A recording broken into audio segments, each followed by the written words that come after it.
Hello, ladies and gentlemen. This is Michael Montero from the Monteville studios. As you know, we read a book by John Adair called The Art of Creative Thinking, and today I've decided to do it differently through this recording of Nyeri Nairobi Highway.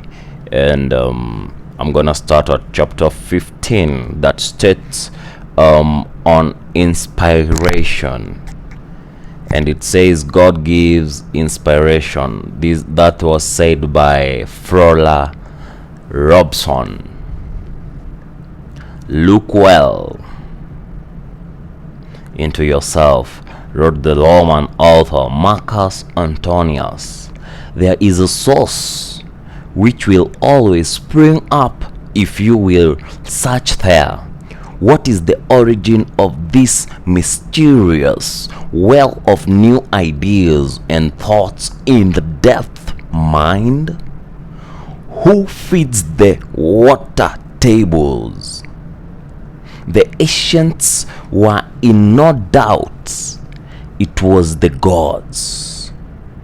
In an age where every river, mountain, and wood had its indwelling spirit or deity, it seemed obvious that man's mind would be occupied temporarily or permanently by a god.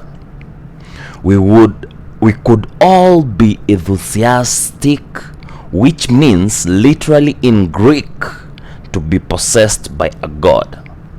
The Greek deity of poetry, literature, music, dance, and later history, astronomy, philosophy, and all other intellectual pursuits were called the Muses.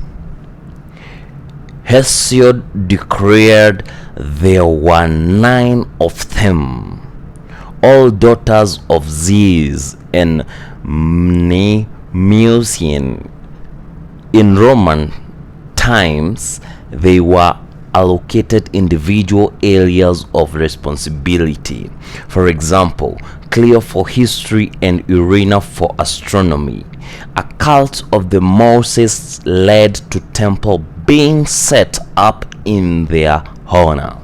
These museums, as the one in Alexandria was called, came to mean places of education and research. The Muses were not without local competition. Minerva Invita, Minerva being unwilling, was the Roman poet Harance's way of saying that inspiration was lacking. She was the Italian goddess of handicrafts. Anything to do with creation or innovation was thought to be provided by gods. The Egyptians believed that the gods Osiris first taught men the art of farming, while his wife Isis was worshipped for her discovery of wheat and barley. Wow. Prometheus, according to Greek mythology, taught the use of fire and Deleuze the art of flying. To inspire means literally to breathe into. We are familiar from the Hebrew Bible with the idea of the Spirit of God as being like an invisible wind. The Hebrew word for spirit is the same as the Hebrew word for wind. Primitive people equated life with breath on the ground that a dead person does not breathe. If a man was inspired, as witnessed by his uteruses, all creations, then it must be because God has fanned embers of that man's imagination with a gentle breath. There is a God with us, and we grow when he stirs us, wrote the Roman Ovid. Many centuries later, the poet Shelley used the same analogy. The mind in creation is a fading coal which some invisible influence, like an inconstant wind, awakens to incitatory brightness. This power arises from within, and the conscious portions of our nature are unprophetic, either to its approach or if its departure. The analogy points to a paradox at the heart of creativity. In one dimension, it does depend upon us. In other dimension, it does not. We have to cut the logs of mine the coal.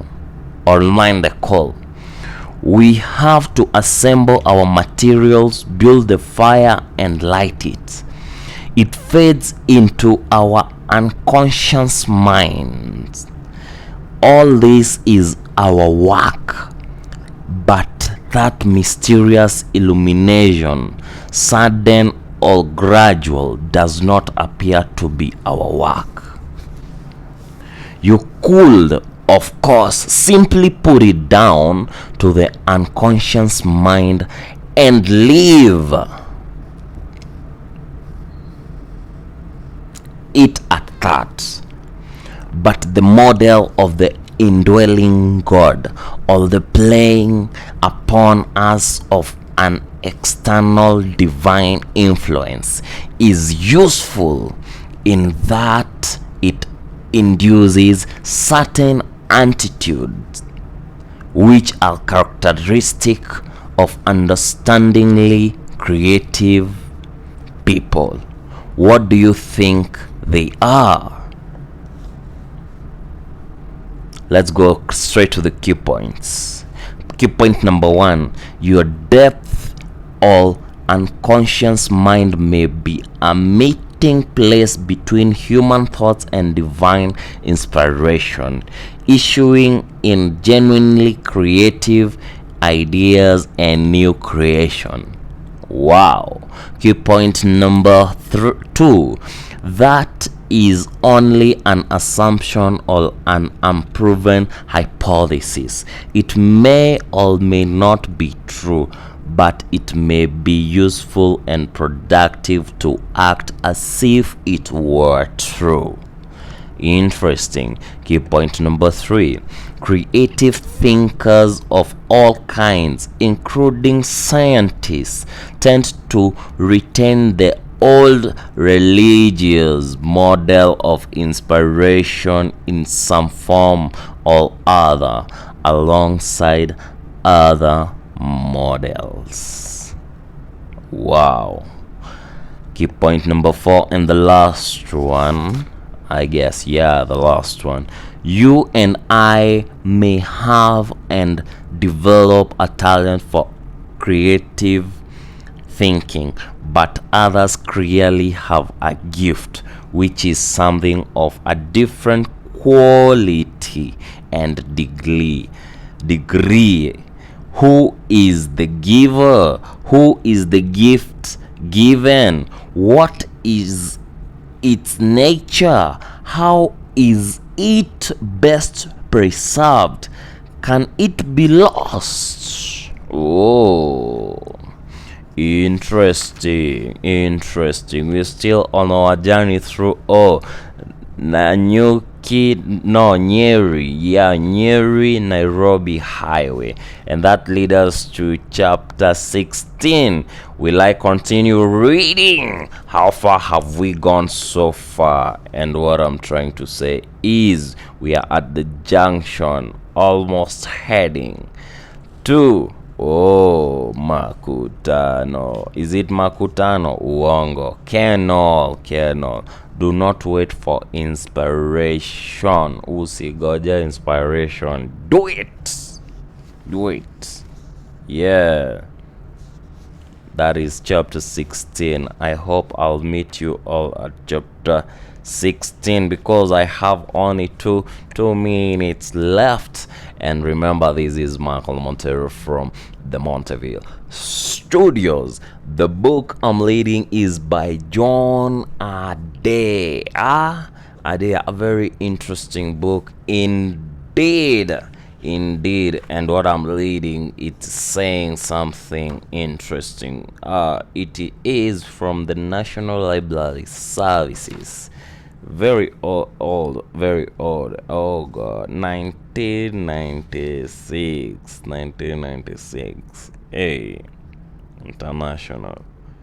Uh,